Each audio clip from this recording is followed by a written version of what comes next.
Hey everybody, welcome back to Champ and Sons and our College World Series final, basically, in the NCAA Baseball 22 that we got going right now. And this is going to be the final game of the College World Series. This is the custom-made stadium. I misspelled Omaha. That dawned on me after the recording, so it is what it is. But in this matchup, Auburn and Florida State have made it. Auburn did play Tennessee in the round right before this. Florida State played, I don't remember. But either way, so they are here in the finals. This is legit Game 7, so it is a winner-take-all matchup. Series is tied up. And these teams, I think this game really proves kind of why they actually did make it here, right?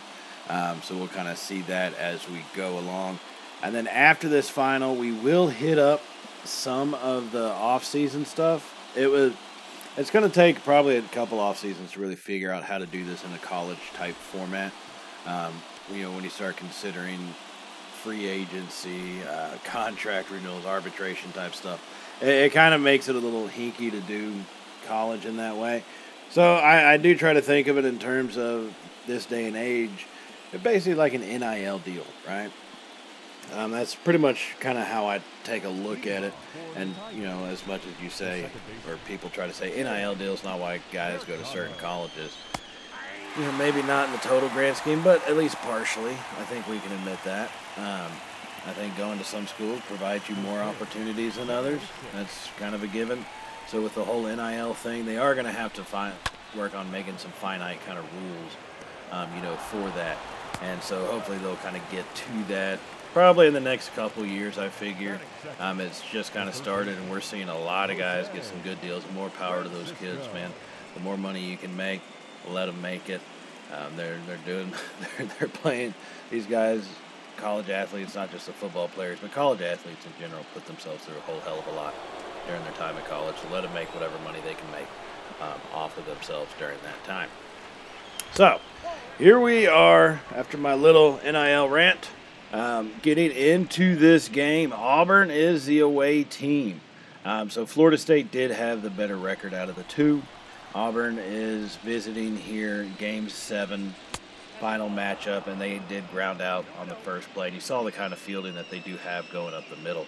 And so it's, that's something that, as far as the Longhorns go, we had pretty decent coverage up the middle. Gonzalez at second, and Ramirez in shortstop, but really I think Gonzalez kind of became a slight hindrance a little bit as far as his mobility. So right now it's looking like Florida State doesn't actually have that problem too much.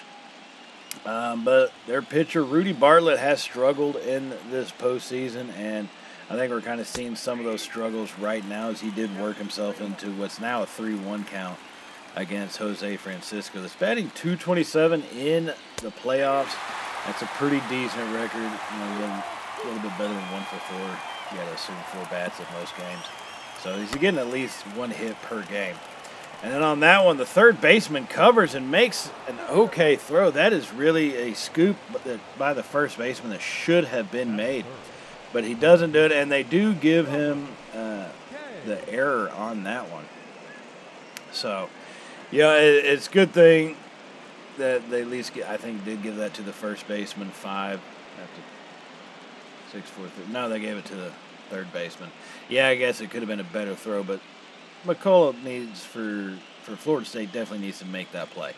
And now when you start allowing mistakes like that to happen, that's when you start to get bit pretty harsh in the butt. And Robert K., the third batter for the Auburn Tigers, batting .323 this postseason, is not someone you want to screw around with. He's got 3 home runs and 12 RBIs in this postseason alone. So he's having a pretty good little run of it as of late, and he's definitely a dangerous batter with 1 out here in the top of the first inning. And that second pitch gets in for an 0-2 count. They're calling some of these a little wild in a sense. A lot of these on the edge, they're actually, calling them, I think, more strikes. During the season, we saw a lot of balls that were kind of around that edge actually be called for a ball. But as it got later in the season, it seemed kind of like the zone widened up a little bit.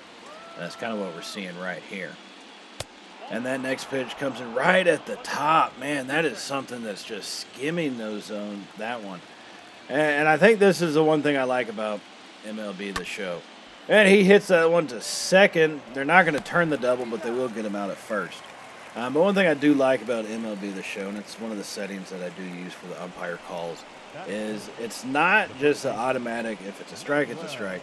Ball, it's a ball. And it's set up onto, God, I don't want to say the more random version of it, but that's kind of what it is. It basically goes off the umpire, however they're programmed in the game. So now you got a guy in scoring position, and these teams generally have been pretty good at capitalizing on that throughout the season and the playoff run. And that first pitch comes inside for a ball. That one clearly is a ball on the inside, so not a bad call there. So 1-0 is a count to Manuel Silva, and he's going to get a good swing on that one and drives it down to the left side. Got a foul on that, so the count has been evened up to 1-1. Here as Florida State pitcher Rudy Bartlett comes set with a man on second and 2 outs in the top of the first inning. This one is still going right now. After that pitch comes in for a ball, and he doesn't like it. He wants a new baseball, and so he does get that thing changed out there. And we'll see if this works for him. He's got 2 outs. All he needs is, one more decent strike to get hit for a ground ball or pop out, and he's out of this inning. So we'll see what he can kind of come up with here. It is crunch time. Manuel Silva's batting .231. He's only got 1 home run, but he does have 9 RBIs. So he's definitely good at driving guys home. And so here comes Bartlett. He gets set with the pitch. Swing! And that's going to be a miss, and that's out number 2. Nope, 2-2 is the count. Misread that one. I forgot the count was 2-1. Foolish me. So 2-2 is now the count here with 2 outs in the top of the first inning. Bartlett gets set. And he comes home to Silva on it. And Silva's got that one, no doubt shot. Ooh, that one was gone as soon as it left the pitcher's hand. Manuel Silva, 400 feet, coming off 104.4 miles per hour. That one easily a no-doubter. But, God, just a smooth swing to bring that one, to get that one out of the park and bring home those runs. And you can see why he's got 9 RBIs. He does only have the 1 home run in the postseason. Now make it 2, but he's definitely been good at bringing home the runs once they're in scoring position. And I kind of got to say that's something the Auburn Tigers have done pretty well this season and postseason alone. So now there's still 2 outs here in the top of the first inning. Rudy Bartlett's in a little bit of trouble. Clay Mora is batting .300 on the season. He's only got 1 home run and 5 RBI, probably because the guy before him clears the bases and gets all the runs before he can come to the plate. But 1-0 is the count to him, and Bartlett may be a little shook after giving up that home run, as he is now at a 2-0 count, so he's worked it into his favor. Bartlett nearing the 20 pitches for the first inning here. Comes home with it, and that's going to be a high pop-up, but it looks like it might be in the gap. And it is going to get down there, and it will bounce over the fence for a ground rule double. Talk about placing that hit. And, when you get a hit like that, it is so perfectly placed. You got to kind of feel for teams like Florida State at a moment like that. There's nothing you can do to stop it. I mean, that one was going to get down no matter what. So now he is on second, and Robbie Donnelly comes to the plate, batting .254 on the season to face off against Bartlett, or on the postseason. But look at that, 4 home runs, 12 RBIs. Auburn has been driving in the runs this postseason, and it definitely shows so far with the 2-0 lead here in the top of the first inning. So 0-1 is a count, and that ball comes in down low in the zone. That's going to be ball number 2 here. In the last 9 games, Donnelly has 1 double but 8 RBI. That's pretty impressive for 9 games in the College World Series here. And he's just going to add a couple more with another no-doubt shot to left field. Wow, he got a hold of that one. Bartlett, this just is not your night to pitch. That one went 392 feet out there to left field. That was a big shot right there. So 2 more runs will cross the plate here for the Auburn Tigers as they get an early 4-0 lead here in the College World Series as they look to claim their national championship. And that was just a power shot, almost foul. It almost went foul. But, hey, it hung in there, stayed in the park. 4-0 is the score right now. Bartlett trying to scramble to get out of it, and I kind of like the fact they have left him in. You can tell, obviously, they're thinking about taking him out, and they're probably going to have to do that come the next inning or so.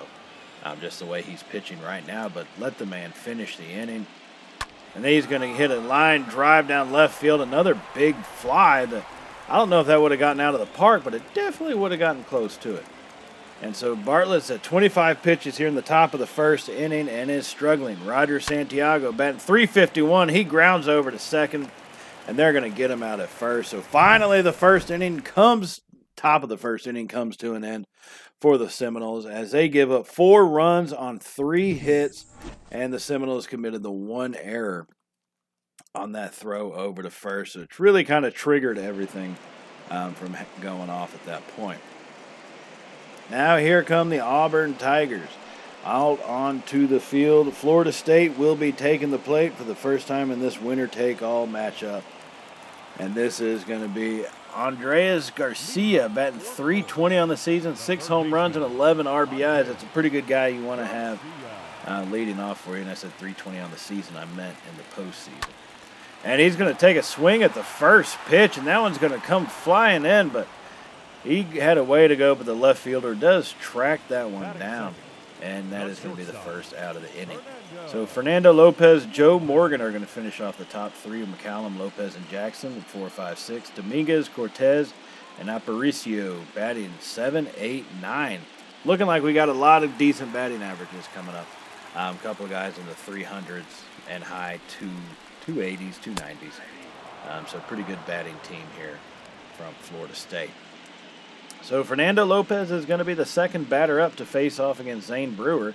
Instead of swinging at the first pitch, he lets that one go by, and it is called for a strike. So 0-1 is the count to Lopez. Now Brewer gets set and delivers the pitch, and he's going to check that one, but they're going to say he went around. That's a questionable call. That is definitely a questionable call right there. 0-2 is the count, undeservingly. Should be 1-1, and now he's in protection mode and just swinging at some pitches he probably shouldn't have. Fernando Lopez trying to just protect that plate.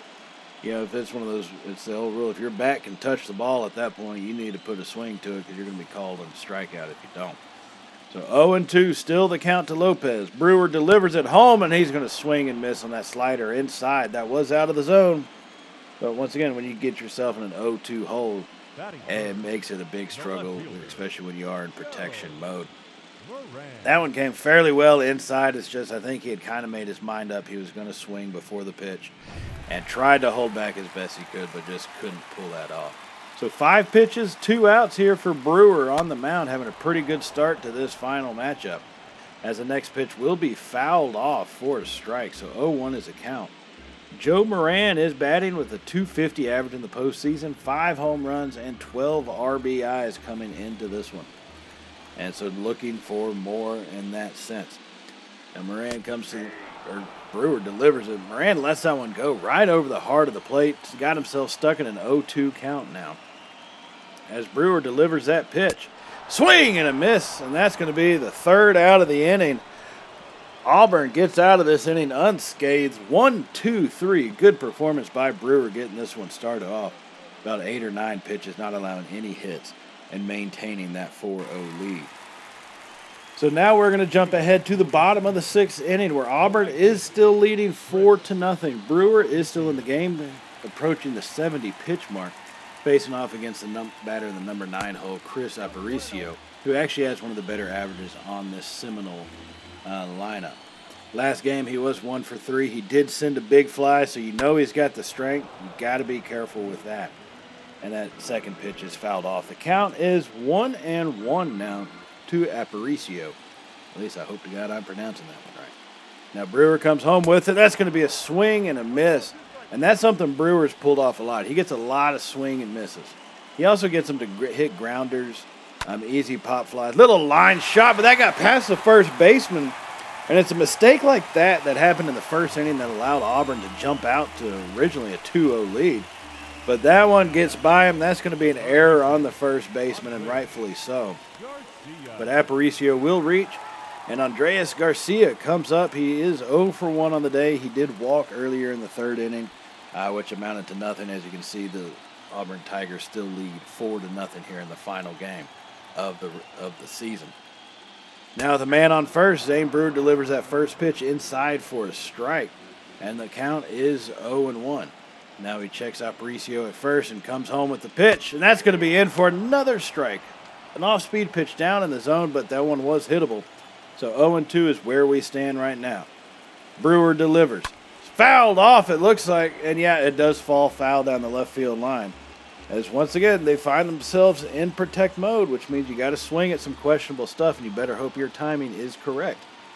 And so Brewer comes home with the next pitch, and that's going to be a high pop-up to the catcher. That's nothing more than your can of corn, as they say.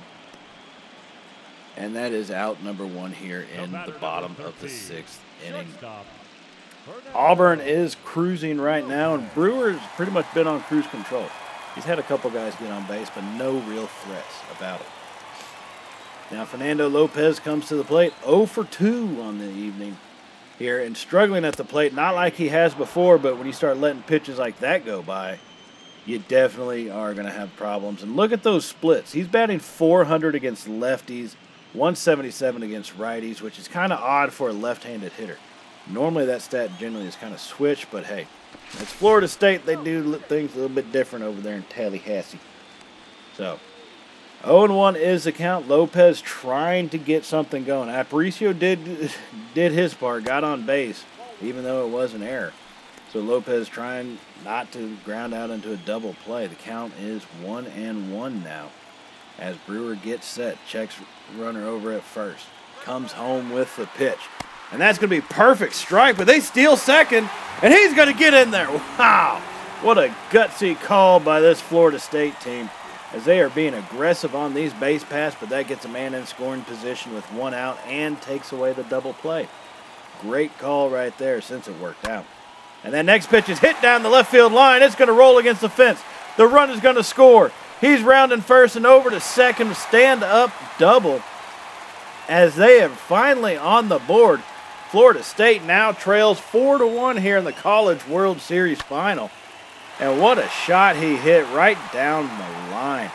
Lopez drove it down there, and no chance of getting it.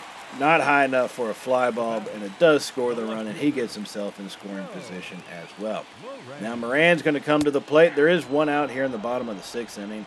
Florida State still trails by 3 runs, 4-1 here, but trying to make a move, make something happen. Now Moran's 0 for 2 on the day. He has 2 strikeouts, so he has not been doing that or seeing the ball all that well come out of the pitcher's hand in this one. And that next pitch comes across for a ball, so he does watch that one go by, and the count is even at 1-1 apiece, as this game is getting just a little bit more intense the later we get into it. Now Florida State's pitching has actually kind of rebounded. If you notice, they have not allowed another run since that first inning. They've given up a couple of hits, but nothing too dangerous and too threatening or allowed a run to score. So both sides are really kind of settled into their zone here, and now we're kind of starting to see what these teams really can do. And that one's going to be a high fly ball to right field. It is going, tracking deep, and it's going to bounce off the wall. And he's going home. Lopez is going home, and he's across the plate for the second run of the inning for the Florida State Seminoles. And what a shot, Moran. That ball bounced perfectly off the wall. It did go right to the fielder, but hey, the flight path that it took, the length that it was, allowed the run to score and allowed Moran to stand up there at second as he puts himself in scoring position now. And maybe they can keep this run alive. As Brewer gets set, he's at the 85 pitch mark, so you know he's got to be getting a little tired, and that next pitch is going to be popped up to right field. Not far enough to get anybody moved over, so no real threat there as they do fire to third just in case. But that is going to be the second out of this inning. So once again, Brewer, he let him finish out this inning. The man has earned it. I don't think he should go another one, though. I will say that. Now Moses Lopez for the Florida State Seminoles, batting in the number 5 spot, comes up to the plate. 0 for 1 on the evening here as that ball gets called for a strike. It looked like a little high and away, but not far enough, obviously. Pete Ryan and Pablo Campos, two lefties, warming up in the bullpen for the Tigers. And why not? Zane Brewer's put on a hell of a performance. Time to give him his rest here at the end of this inning. So that next pitch comes out for a ball. The count is even up at 1-1 to Lopez. As Brewer checks the runner and now delivers a pitch home, and that's going to be high for another ball. 2-1 is the count now to Lopez. Brewer starting to lose a little bit of his control, but that happens with exhaustion. And that next pitch comes in, a fat pitch over the plate, just not swung at. I'm pretty sure Lopez was surprised by it. But the count is 2-2. Now Brewer delivers that one. He's going to hit a grounder over to second. That one will be easily filled, but he misthrows it. Oh, what a turn of events. An error now. The second error of the inning for the Tigers. That is not something that they normally do. And an easy ground ball. Those plays are taken for granted when things like this happen. So a simple throw, it obviously looks like, I don't know what happened, just rushed it or something. But the runner's now safe at first, and Lane Jackson comes to the plate 0 for 2 for Florida State tonight. Swing, and it looks like a big, long strike on that one as he hits a foul down the right field line. So 0-1 is the count to Jackson. Runners are now on third and first here. Florida State threatening once again, and with a big fly could actually take the lead in this game. Next pitch will come down low in the zone for a ball, so the count is evened up at 1-1. Jackson, for the last 10 games, batting .286. He's had a pretty good postseason so far. Now, Brewer, I mentioned his control, losing it with that exhaustion. Now he's at about 94 pitches, and the count is now 2-1. He's working himself behind the count and needs to try to get things brought in a little bit more, and that's going to be a high fly to center, but he's going to get up underneath that one. And that one will end the inning as Auburn escapes this one. Yeah, 4-2. As you see, Auburn Tigers have got 4 runs on 4 hits. Florida State's got 2 runs on 3 hits. Both teams with errors. But that's what I mean, both pitching staff doing great. Brewer only giving up the 3 hits. Did get the 2 runs, though. And Florida State's pitching staff, they did replace their guy after the first inning. But, hey, I mean, they both calmed down, and that's why, Auburn's only had 1 additional hit since that first inning as well. So here we are now in the bottom of the 9th. This is crunch time. Moses Lopez comes to the plate 0 for 2 on the day. But part of a run that kind of had played part of a run in that 6th inning, played his role. And now we're seeing if Florida State can't make a miracle happen here in the bottom of the 9th. 2 runs away.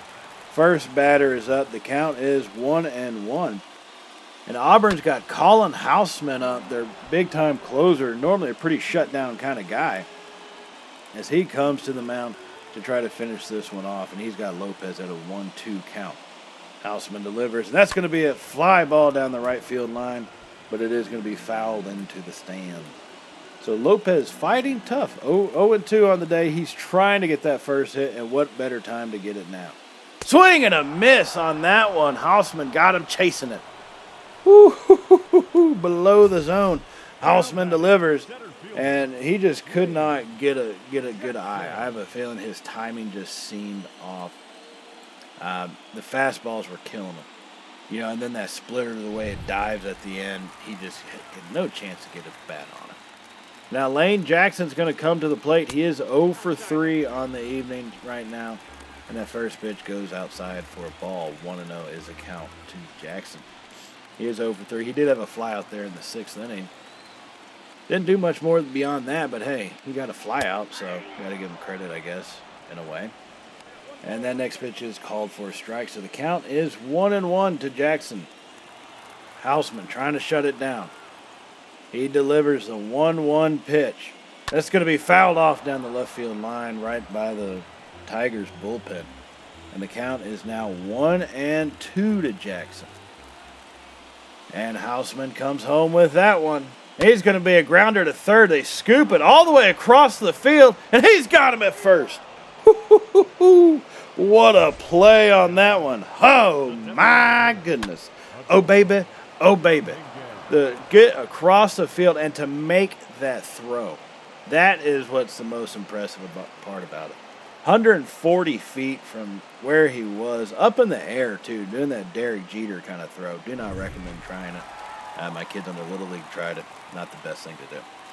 So, now 2 outs here in the bottom of the 9th inning, and the count is now 0-1. Adolfo Dominguez, 0 for 3 on the evening. He's only got 2 strikes left. Florida State down to their final 2 strikes to keep their hopes alive here.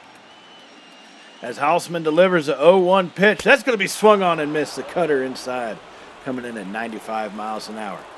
0-2 is the count now.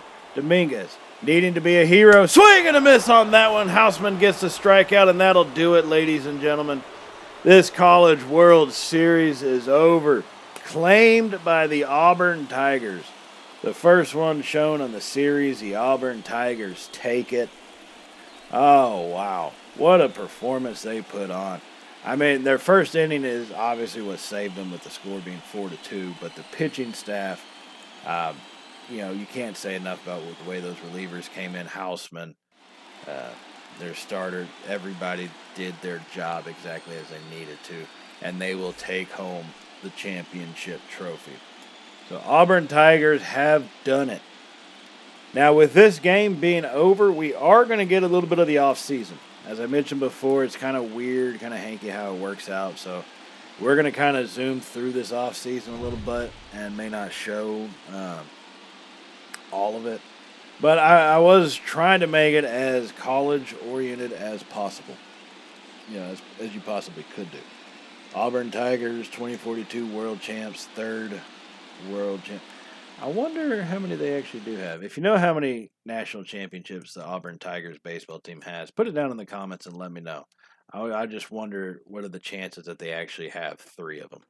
And I think they did make it to Omaha, if I'm not mistaken, right? If they did, hey, maybe in real life they get a chance to add it more. This may just be a prediction for how their season ends, okay? Now, the first thing that we had to do in our off season was look to hire some coaches. All right, I need a manager and a hitting coach. Each manager gives you certain things, right? So they give you certain additions. Same thing with the hitting coach. In all areas for our hitting coach, we saw at least a +2 or +3, and I think even one area is close to a +5 as a stat line with a -3 in bunting. I'm not gonna lie, I don't like bunting. Okay, so that really doesn't bother me all that much. So we're going to keep working. We're going to try to get some of these guys signed to NIL deals here, as I call it, to see if they'll stay at our school. Jordan Walker, he's a third baseman. Our third base, we did pretty well this season, but we did obviously lose some guys to aging out. And, I mean, that'll happen. Some of the guys you saw more often in the season, like Jim Reed, surprisingly enough, they show him in what I consider the JUCO uniform, the AAA and AA and singlet. Basically, I'll consider that JUCO. That's how we'll work this from now on. Those guys are the JUCO guys. Everybody else, that's your D1 fellers. All right. And so, like I said, we're working through these contracts, and it's kind of a pain in the butt. To try to figure some of this stuff out. I haven't looked at a whole lot of off-season, free agency tips and all that crap. I kind of go through and try to figure it. And since I was recording this, look, this thing probably lasted about 45 minutes in total time, and it's been shrunk down to close to 10 to 15. So that's why it looks like it's going pretty quick, because it is. And then some of these guys, I'm offering contracts, and I advance a day. And in a lot of other games, you see whether or not they accept them or they don't, but not in this one. Kind of goofy that way. Oh, now a quick little update on some other things. I said before I was trying to do some testing about changing out the teams. I went as far to get rid of the logos and design new uniforms and stuff. However, I cannot put them into this series. The only user control team I have is Texas, and so it won't let me do it unless I'm changing a user control team. I'm a Longhorn at heart. I'm not going to change out my horns, okay? It has been, I was looking to add in, and I did make the uniforms and stuff for someone that suggested the Texas Aggies. I'm a Longhorn. When I did the logos, when I started downloading them, they didn't have all of theirs available. So they missed out. Unfortunately, they will not be a part of this series. Maybe next time we'll see if we can have their logo generated, when I'm making the stadiums and all that. And UCF, Central Florida, new to the Big 12 in, 2 years at this point. Once again, designed their uniforms and all that. They look great. However, unable to change them out with another team. So, unfortunately, not going to get new teams in here. But as I've said kind of before, I do want to get some of y'all's involvement into this series.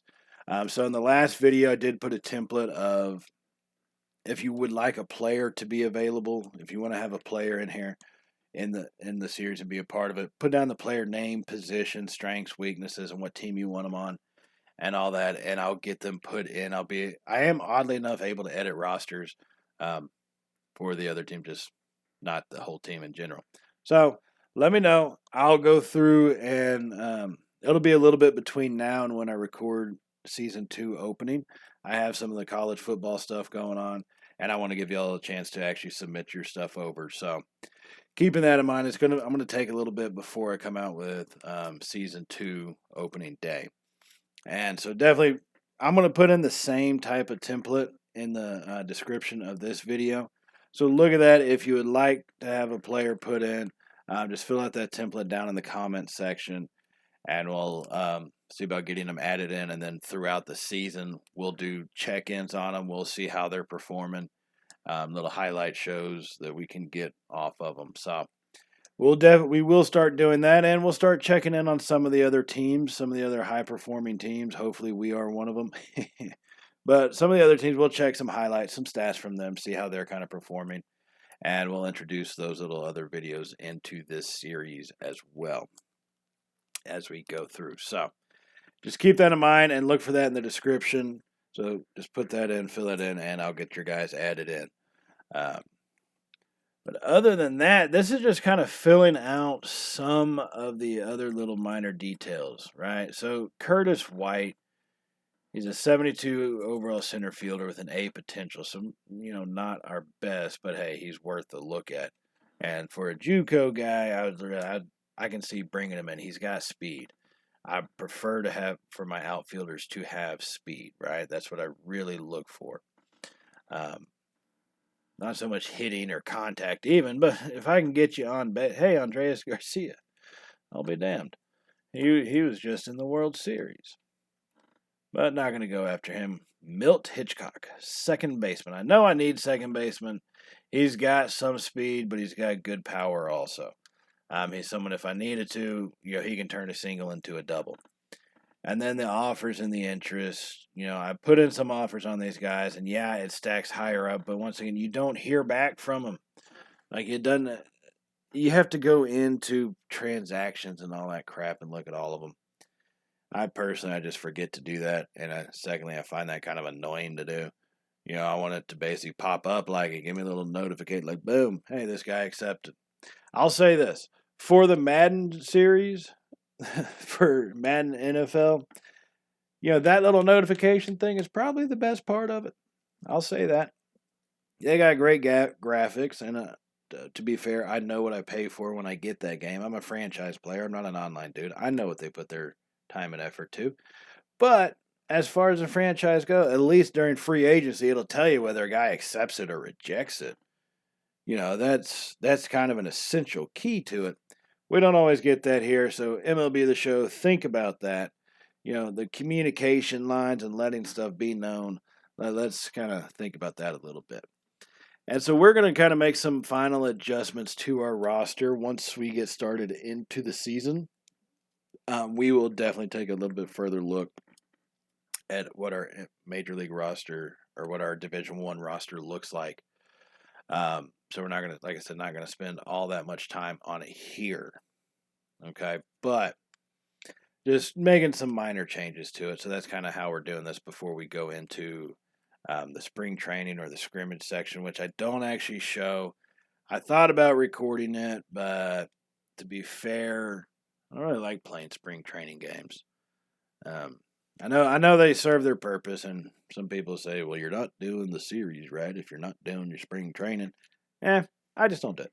That's my personal preference. So I don't show that. We will, like I said, in the next episode, start out with opening day. I'll give it time. We'll look at the roster then. We'll kind of see how everything's shaping out for us, and hopefully what we can expect for the season. And then we'll get that season underway, season 2 of the Longhorn College Baseball Dynasty. Now, with that being said, I do want to remind y'all to go ahead and hit the subscribe button if you have not hit it already. And if you did like today's video, you like the College World Series, and you're excited about watching it coming up, I know I'll definitely be tuned in on Friday to watch my Horns play. Give us a thumbs up.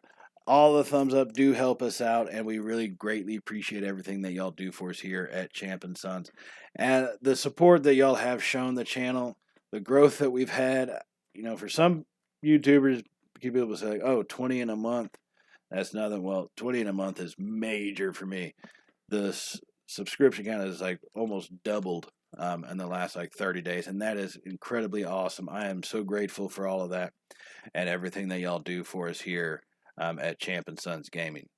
So definitely hit that subscribe button. Tell your friends about it. Have them hit the subscribe button, and let's be a part of this series, and let's get this college baseball thing going off for season 2 in the next episode. So I will see y'all then, everybody. And with that in mind, stay safe, and well, y'all know how it goes by now, right? Later, y'all.